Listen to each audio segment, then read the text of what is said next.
Viewers welcome back to my YouTube channel. আজি হৈছে আমাৰ ইফালে ধুমুহা বতাহ পুৰা ধুমুহা বতাহ হৈছে আৰু ধুমুহা বতাহ হোৱাৰ কাৰণে আমাৰ ইফালে আমাৰ ঘৰৰ ইফালে গাছ চাছ একেবাৰে পৰি গৈছে আৰু সেইবিলাক চাওক কেনেকুৱাকৈ পৰি গৈছে। এই গাছবিলাক পৰি গৈছে একেবাৰে একেবাৰে কঁঠাল গাছ, এইটো কঁঠাল গাছ ডাঙৰ ডাঙৰ কঁঠাল ধৰিছে আৰু এইফালে আমৰ গাছ আৰু চবে নিজৰ নিজৰ কামত লাগি গৈছে, গাছ কাটাৰ কামত একেবাৰে লাগি গৈছে। এইফালে চবে নিজৰ নিজৰ কামত লাগি গৈছে।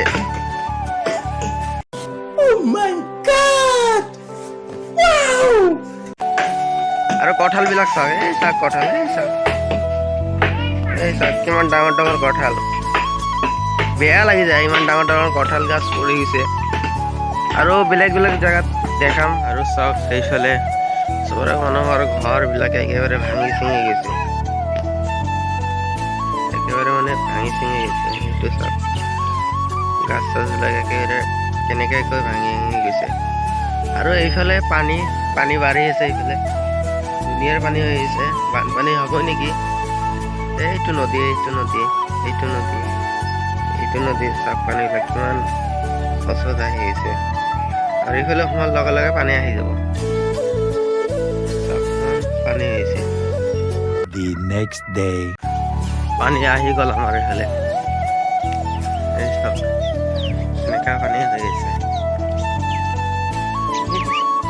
নদীৰ পানী সোমালে আৰু বহুত পানী আহি গ'ল।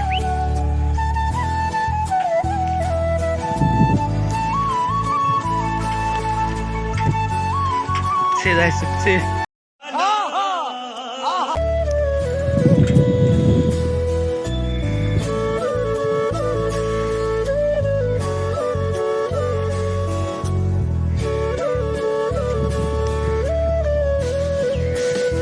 পানী কিমান দূৰ পানী হৈ গ'ল। আৰু এইফালে বানপানী আহিলে আৰু কিমান দূৰ পানী হৈ গ'ল, বহুত দূৰ পানী হৈ গ'ল। এইফালে আৰু ঠাই নাই আৰু